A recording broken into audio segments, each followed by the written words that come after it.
नवरात्रि शुरू होने से पहले घर से आज ही हटा दें यह 3 चीजें। माता लक्ष्मी होती है क्रोधित, घर में आने लगती है दरिद्रता। तो आइए दोस्तों जानते हैं आज की इस वीडियो में आखिर वह कौन सी 3 चीज हैं जो हमें नवरात्रि शुरू होने से पहले घर से तुरंत ही हटा देनी चाहिए।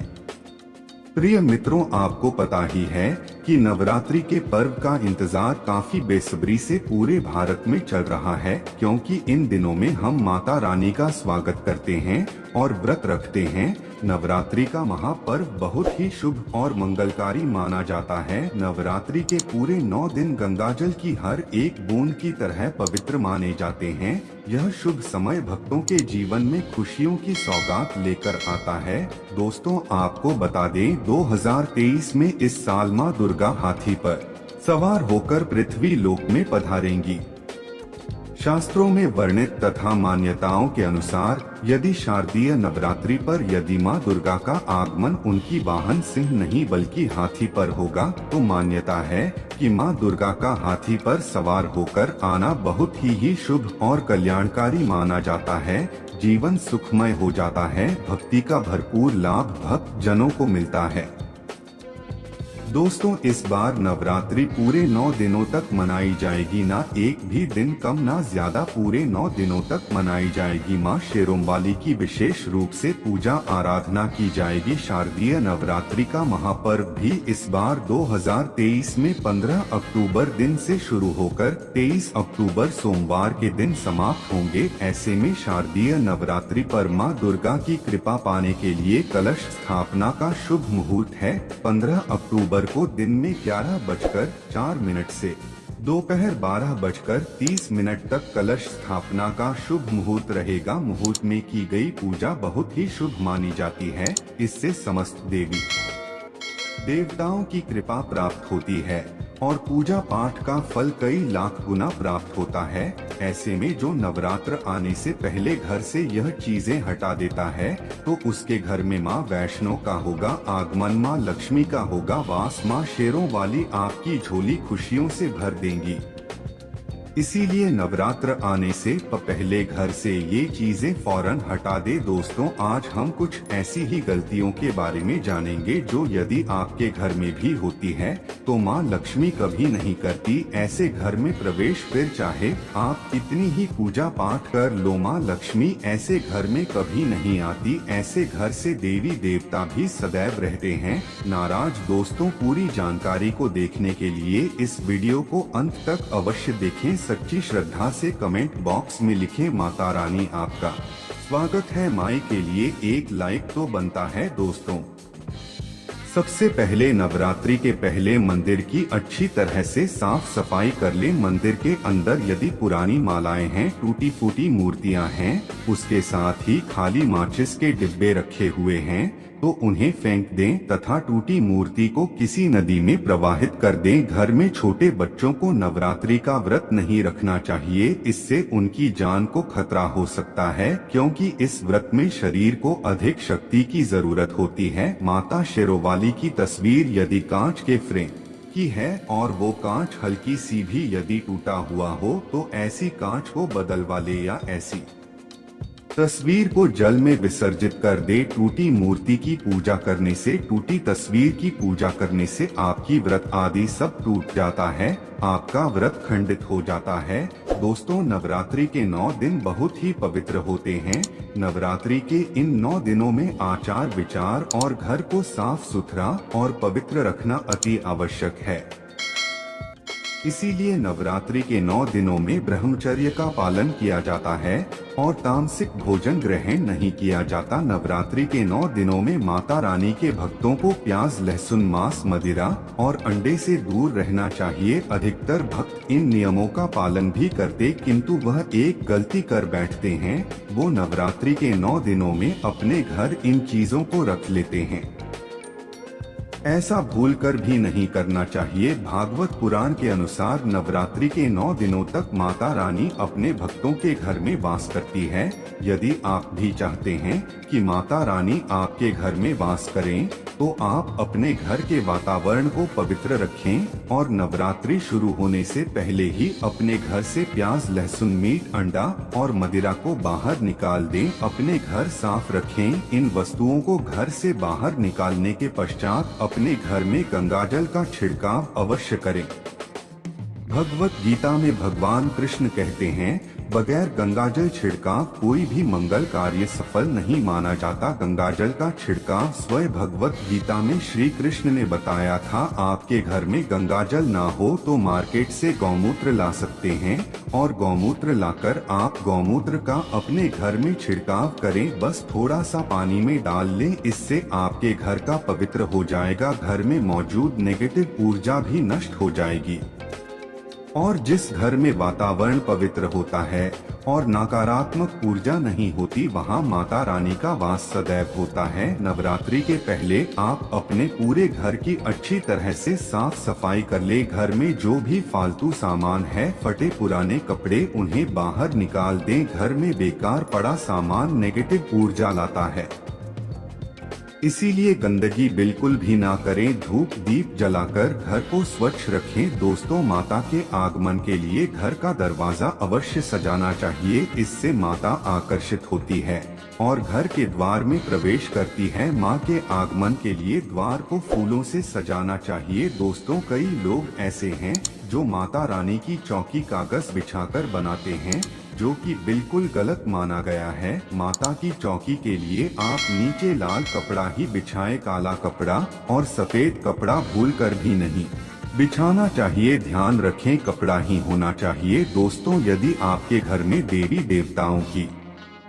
खंडित मूर्तियां या टूटा हुआ चित्र यदि हो, तो उसे किसी पवित्र नदी में विसर्जित कर दी, क्योंकि ऐसी मूर्तियां और दुर्भाग्य लाती है। देवी देवताओं की खंडित मूर्ति की पूजन ना करें और ना ही उन्हें घर में रखें, क्योंकि उन्हें घर में रखना बुरा माना जाता है। दोस्तों, वही अधिकतर लोग अपनी छत पर या अपने घर के मुख्य दरवाजे के आसपास कबाड़ इकट्ठा कर देते हैं। ऐसा करना अशुभ माना जाता है। यदि आप अपने घर में घर के मुख्य दरवाजे पर या छत पर या फिर खासकर घर के उत्तर दिशा में कबाड़ इकट्ठा कर दिया है, नवरात्रि शुरू होने से पहले उस कबाड़ को घर से बाहर ही निकाल दें। दोस्तों, यदि आपके घर कोई भी बंद घड़ी है, तो नवरात्रि शुरू होने से पहले उसे अपने घर से हटा दें और नई ले आए या उसकी मरम्मत करवा ले। घड़ी को प्रकृति का प्रतीक माना जाता है। बंद घड़ी समय से पीछे चलने वाली हमारी प्रकृति में बाधा डालती है, इसीलिए नवरात्रि शुरू होने से पहले ही आप बंद घड़ी को घर से बाहर निकाल दें। दोस्तों, यदि आपके घर के मंदिर में किसी भी तरह का कोई फालतू सामान रखा है, जैसे कि सड़े गले फूल, अगरबत्ती, धूपबत्ती के डिब्बे या माचिस आदि के डिब्बे, या कोई भी खाली पैकेट मंदिर में ना रखें, या फिर कोई फटी पुरानी धार्मिक पुस्तक या भगवान की कोई भी पुराने कपड़े जो फट गए या मुकुट माला जो खराब हो गई है, तो उन्हें आप जितना जल्दी हो सके अपने मंदिर से नवरात्रि से पहले आप अपने मंदिर से बाहर कर दे और मंदिर के आसपास की साफ सफाई अवश्य ही करें। तभी माता रानी की चौकी स्थापित करें। इसके साथ ही आप अपने धन रखने के स्थान की सफाई भी अवश्य करें, क्योंकि नवरात्रि के दौरान माँ लक्ष्मी भी गृह प्रवेश करती है।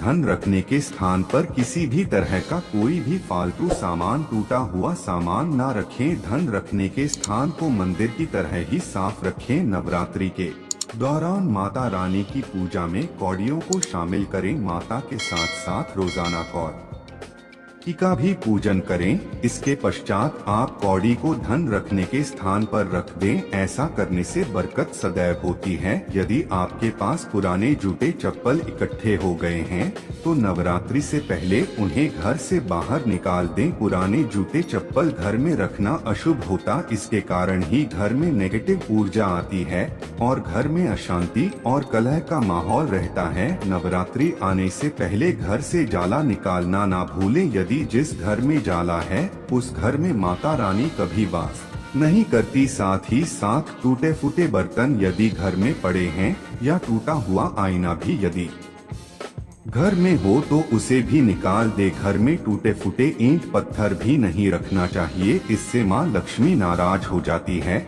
अब हम जानते हैं नवरात्रों के दौरान क्या नहीं खाना चाहिए और क्या नहीं पीना चाहिए और कौन सा फल खाने से व्रत संपूर्ण और सफल हो जाता है। दोस्तों, हमारे चैनल को सब्सक्राइब अवश्य करें और बेल आइकन को दबाना ना भूले। तो आइए शुरू करते हैं। दोस्तों, नवरात्रि के दिन सेब अवश्य खाना चाहिए। शास्त्रों में बताया जाता है कि भगवान के भोग में सेब आदि अवश्य अर्पित किया जाता है।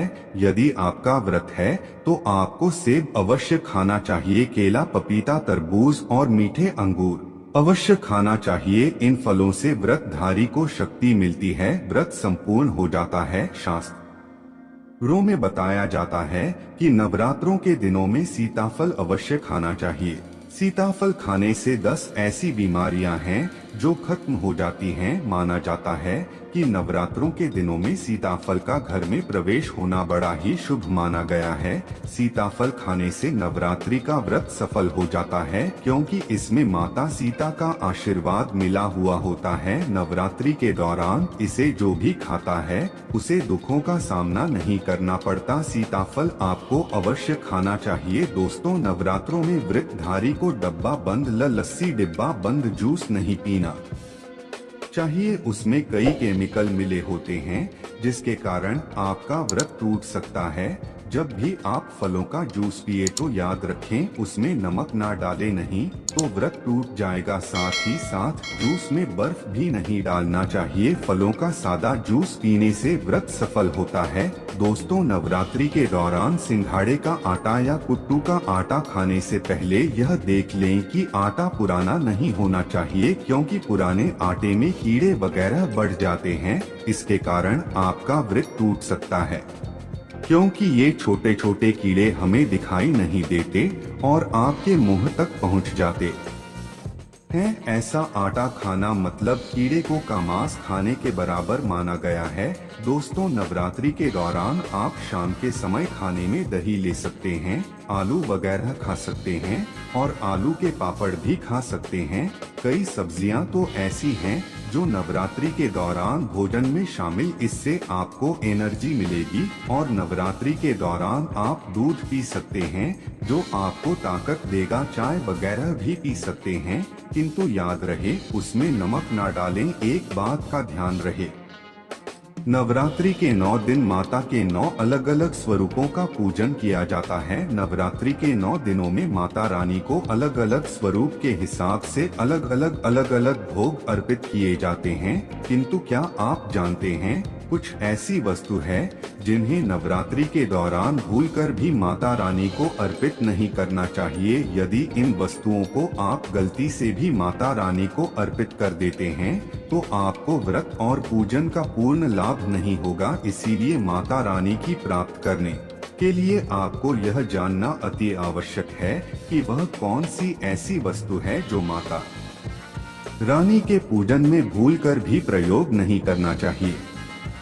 तो आइए माँ का जयकारा लगाते हुए वीडियो को शुरू करते हैं। दोस्तों, नंबर 1, नवरात्रि के दौरान शादीशुदा महिलाओं को सफेद कपड़े पहनकर पूजा पाठ नहीं करना चाहिए। साथ ही साथ काले कपड़े भी नहीं पहनना चाहिए, इससे पूजा व्रत आदि खंडित हो जाती है। माता की चौकी जब आप लगाएं तो उसके कागज नहीं लगाना चाहिए। माता की चौकी सदैव लाल कपड़ा बिछाकर ही बनाना चाहिए। सदैव याद रहे, नवरात्रों के इन 9 दिनों तक वृद्धि को अपना आसन माँ की चौकी के आगे ही लगाना चाहिए और वहीं पर आपको सोना चाहिए। मंदिर को नवरात्रों के दौरान अकेला नहीं छोड़ा जाता, बहुत ही अशुभ माना जाता है। इससे दुर्गा माता नाराज हो जाती है और सदैव के लिए चली जाती है। दोस्तों, नंबर 2, नारियल। हिंदू धर्म में नारियल को समृद्धि, धन और सम्मान का सूचक माना जाता है। नारियल को श्रीफल भी कहा जाता है। नारियल को सुख समृद्धि में वृद्धि करने वाला माना जाता है। नारियल तो हर मांगलिक कार्य में विशेष महत्व होता है। जैसे कि आप सभी जानते हैं कि माता रानी के कई मंदिरों में नारियल से बलि भी दी जाती है और माता रानी के पूजन में नारियल का प्रयोग हम सभी करते हैं, खासकर कलश की स्थापना नारियल रखकर ही की जाती है। माता रानी के पूजन में हम नारियल प्रयोग करते समय कुछ गलतियां कर होती है। दोस्तों, नारियल कई प्रकार के होते हैं, एक हरा दूसरा सूखा जिसके अंदर पानी होता है। जिस नारियल के अंदर पानी होता है, माता रानी के पूजन में सदैव पानी वाला और जटा वाला नारियल ही प्रयोग करें। नारियल का पूर्ण होना चाहिए, नारियल चटका हुआ में टूटा हुआ नहीं होना चाहिए, क्योंकि साबुत नारियल ही पूर्ण और पवित्रता का प्रतीक होता है। साबुत नारियल ही सुख समृद्धि का प्रतीक होता है। नारियल को ही श्रीफल यानी कि माँ लक्ष्मी का फल कहा जाता है। नवरात्रि में माता रानी के कलश की स्थापना करते समय जटा वाला यानी पानी वाला नारियल ही कलश पर स्थापित करना चाहिए। साथ ही यह ध्यान रखना चाहिए कि नारियल को सदैव कलश के ऊपर लेटा कर रखना चाहिए। घट स्थापना करते समय कभी भी नारियल को खड़ा करके नहीं रखा जाता, नारियल को सदैव लेटा कर कलश के ऊपर रखा जाता है। साथ ही नारियल को स्थापित करने से पहले आप नारियल को लाल कपड़े में लपेटकर उस पर और फिर लाल चुनरी उड़ाकर आप नारियल कलश के ऊपर स्थापित करें। शास्त्रों के अनुसार कलश के ऊपर जब सही तरीके से नारियल रखा जाता है और सही प्रकार का नारियल रखा जाता है, तभी ही व्रत और पूजन का पूर्ण फल प्राप्त होता है।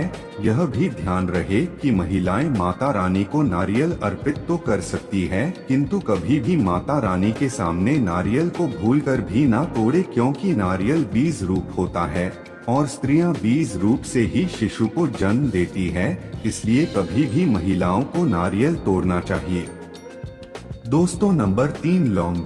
लौंग हम सभी माता रानी के पूजन में प्रयोग करते हैं, किंतु लौंग का प्रयोग करते समय एक बहुत बड़ी गलती कर बैठती है। सदैव ध्यान रखना चाहिए कि माता रानी को सदैव फूल वाली लौंग ही अर्पित करना चाहिए। जिस लौंग के ऊपर फूल नहीं होता या फिर जिस लौंग के पीछे लकड़ी की डंडी नहीं होती, उसको आप माता रानी के पूजन में भूल कर भी प्रयोग न करें। फूल वाले लौंग को ही पूर्ण माना जाता है और रानी के पूजन में कोई भी अपूर्ण वस्तु, कोई भी खराब वस्तु या टूटे हुए अक्षत प्रयोग नहीं करना चाहिए। इसीलिए सदैव माता रानी के पूजन में फूल वाली लौंग का ही प्रयोग करें। दोस्तों, नंबर 4, तुलसी के पत्ते अर्पित नहीं करने चाहिए। माँ दुर्गा के पूजन में तुलसी पत्र का प्रयोग करना वर्जित माना जाता है। तुलसी पत्र के अलावा आंवला भी माता रानी को अर्पित नहीं करना चाहिए और दूर्वा भी माता रानी को अर्पित नहीं करना चाहिए। दुर्गा भगवान श्री गणेश अति प्रिय है। नवरात्रि में आप भगवान गणेश को दूर्वा अर्पित कर सकते हैं। भगवान विष्णु जी को तुलसी के पत्ते अवश्य अर्पित कर सकते हैं, किंतु माता रानी को भूलकर भी तुलसी के पत्ते या दूर्वा अर्पित न करें। माता रानी को सफेद फूल भी अर्पित न करें। माता रानी को सदैव लाल रंग के फूल अर्पित करने चाहिए। लाल रंग के फूल माता रानी को अति प्रिय है।